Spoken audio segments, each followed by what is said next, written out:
আজকে আমরা এই ধর্মতলার মাটি থেকে এত জোরে হুঙ্কার দিতে চাই যে যারা আছেন, যারা বলেন রাজনীতি বড় নোংরা জিনিস, রাজনীতিতে যাব না, আমার এই মাইকের আওয়াজ যত দূর পর্যন্ত যাচ্ছে এবং মঞ্চে আমার কিছু মা বোন বসে আছে, আমি তাদের সবাইকে বলবো রাজনীতিটাই আসল জিনিস। আজকে যদি আপনি রাজনীতি না করেন, আজকে যদি আপনি বলেন যে রাজনীতি নোংরা জিনিস, তাহলে আপনি ভোট দিয়ে একটা অশিক্ষিত মানুষকে একটা ক্ষমতায় বসাবেন, তাকে এমএলএ করবেন, এমপি করবেন বা যাই করবেন। আর আপনি যখন অনেকটা লেখাপড়া শিখে সুপারিশ করতে যাবেন, তখন কার কাছে যাবেন? সেই অশিক্ষিত নেতাটার কাছে যাকে আপনি ভোট দিয়ে এমএলএ এমপি বানিয়েছেন, সে কিনা ইংরাজি উল্টো পেপার পড়ে, তার কাছে যাবেন। তাহলে কি দরকার আমাদেরকে? কি ক্ষমতায় আসার জন্যে আজকে দেখুন প্রত্যেকটা পদে পদে প্রত্যেকটা কাজে আমরা কার কাছে যাই? রাজনৈতিক নেতাদের কাছে যাই। আজকে আপনার মা অসুস্থ, বলছে কিনা সরকারি হসপিটাল সবার জন্যে, আপনি একটা বেড চান, ওখান থেকে বলে দেবে যে একটা এমএলএ একটা এমপি চিঠি নিয়ে এসো। আপনার সেই এমএলএ চিঠি লিখতে জানে না, তার পিএ চিঠি লিখে দিচ্ছে। এর জন্য দায়ীকে আমরা, আপনারা ভোটের জন্য ক্ষমতায় আসেননি, আপনারা এসেছিলেন,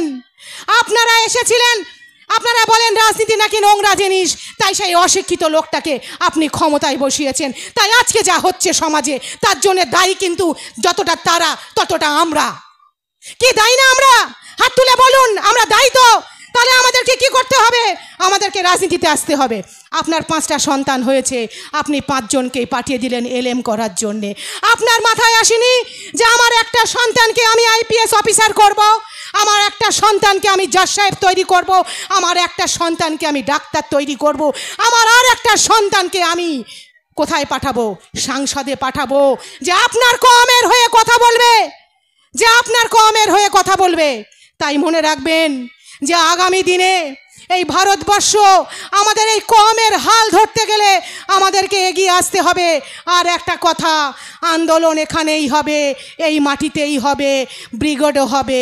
দিল্লি আমরা যাব না, আমার বাপ ঠাকুরদার কবরটা এখানেই আছে, তাই আন্দোলনটাও এখানেই হবে। ওয়াকফ সম্পদটা এখানেই আছে, তাই আন্দোলনটা এখানেই হবে। আগামী দিনে সেই আন্দোলনের জন্যে জাতি, ধর্ম, রং, পার্টি সব কিছুর ঊর্ধ্বে উঠে আপনারা প্রস্তুত থাকবেন, আমরাও প্রস্তুত থাকব। যারা আমাদের অধিকারকে কেড়ে নিতে চাইছে, নির্দিষ্ট একটা সম্প্রদায়ের মানুষের নামে যে বিভেদ সৃষ্টি করতে চাইছে, হিন্দু মুসলমানের নামে যে ভারতবর্ষের বুকে যে একটা বিভেদকামী শক্তি তৈরি করতে চাইছে, আজকে আমাদের লড়াইটা কিন্তু তাদের বিরুদ্ধে। আমাদের লড়াইটা অধিকার ছিনিয়ে নেওয়ার লড়াই। মনে রাখবেন, অধিকার যখন না দেয় তখন দেয়ালে পিঠ থেকে যায়, তখন কিন্তু সময় আসে একত্রিত হয়ে, সংঘবদ্ধ হয়ে সেই অধিকারকে কেড়ে নেবার। তাই আমাদের মনে হয়েছে যে এনাফ, আমাদের দেয়ালে পিঠ থেকে গেছে, এখন সময় এসেছে আমাদের এগিয়ে যাবার। তাই বলবো জনগণকে, বাংলার অপমান জনগণকে বলবো, এই লড়াইটা কিন্তু কোনো মুসলমানের লড়াই না। সংবিধান বাঁচানোর লড়াই, ওয়াকফ বাঁচানোর লড়াইটা কোনো মুসলমানের লড়াই নয়। এই লড়াইটা সকল সংবিধান প্রেমী মানুষের লড়াই, এই লড়াইটা সকল ভারতবাসীর লড়াই, এই লড়াইটা সকল গণতন্ত্র প্রেমী তথা দেশপ্রেমী মানুষের লড়াই। আজকে হিন্দুর লড়াইতে মুসলমান থাকবে, মুসলমানের লড়াইতে হিন্দু থাকবে, এটাই আমাদের সম্প্রীতি। এই সম্প্রীতিকে যারা মুছে দিতে চাইছে, আমাদের লড়াইটা কিন্তু তাদের বিরুদ্ধে। মনে রাখবেন, ব্রিটিশরা যখন আমাদের দেশকে শাসন করত, আগে যখন ভারতবাসীরা সংঘবদ্ধ হয়ে এই দেশের মাটিকে রক্তে রাঙিয়ে দিয়েছিল ভারতবর্ষকে শাসন করার জন্যে, তখন কিন্তু কেউ ভাবেনি যে আমি হিন্দু, আমি লড়াইটা করব না, আমি মুসলমান, আমি লড়াইটা করব না, আমি খ্রিস্টান, আমি লড়াইটা করব না। তখন আমাদের এক এবং একমাত্র পরিচয় ছিল আমরা ভারতবাসী। আজকে সেই পরিচয় নিয়ে কিন্তু আপনারা পথে নামবেন। এই তো আমি আগামী কয়েকদিন আগে, মানে 24 তারিখ, সেখানে আমি হাবড়াতে আমাদের মথুয়া সম্প্রদায়ের মানুষদেরকে নিয়ে এবং দলিত মানুষ, কম করে 10,000 মানুষকে নিয়ে আমি হাবড়ায় মিছিলে নেমেছিলাম। হ্যাঁ, যেখানে মানুষ নিপীড়িত হবে, যেখানে আমার ধর্ম নিপীড়িত হবে, যেখানে লাঞ্ছিত হবে, যেখানে আমার সংবিধানকে বঞ্চনা করা হবে, যেখানে আমার গণতন্ত্রকে গভীর রাতে জ্বালিয়ে দেওয়া হবে, আমরা সেখানে দাঁড়াবো। কোন পার্টি করছে, কোন ধর্ম করছে, কোন রং ধরছে, এটা আমার আপনার দেখার বিষয় নাই। মনে রাখবেন, এই যে পতাকাটা আপনি পেছনে দেখতে পাচ্ছেন, এই পতাকাটা যতটা হিন্দুর, ততটা মুসলমানের, ততটা কিন্তু শিখ, জৈন, খ্রিস্টান, ইসাই, জিসাইয়ের।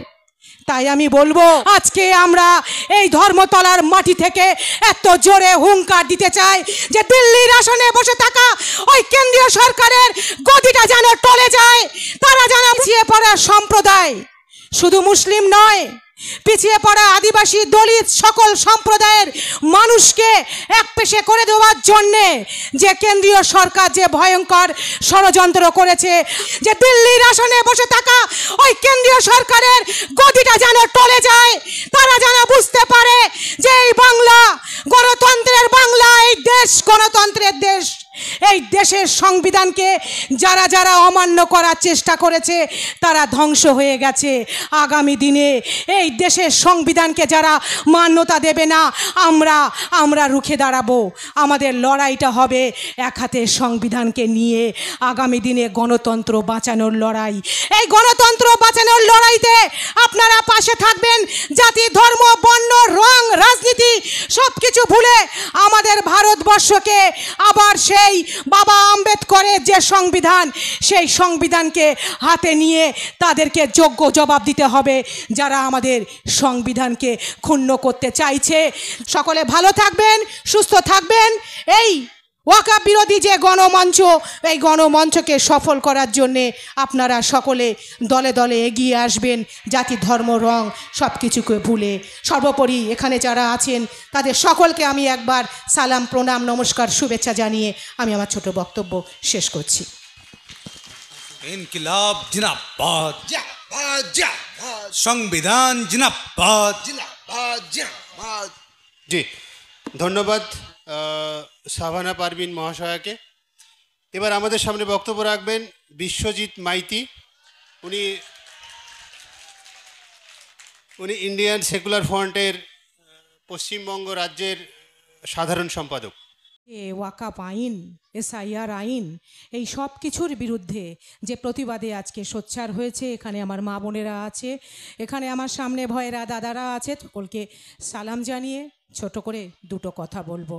আজকে যে মঞ্চে আমি উপবিষ্ট হয়েছি, সেই মঞ্চের ব্যানারটা কি আছে? সংবিধান বিরোধী ওয়াকফ আইন। এই মঞ্চের ব্যানারে নানা সামাজিক সংগঠন তারা একত্রিত হয়েছে কিসের বিরুদ্ধে? এই ওয়াকফ নামে যে কালা আইন এই কেন্দ্রীয় সরকার নিয়ে এসেছে, নির্দিষ্ট একটি সম্প্রদায়ের মানুষকে টার্গেট করে, সেই কালা আইনের বিরুদ্ধে আজকে আমাদের লড়াই, আজকে আমাদের সংগ্রাম। তো আমি এইখান থেকে, এই মঞ্চ থেকে দাঁড়িয়ে এটা বলে দিতে চাই যে আজকে যে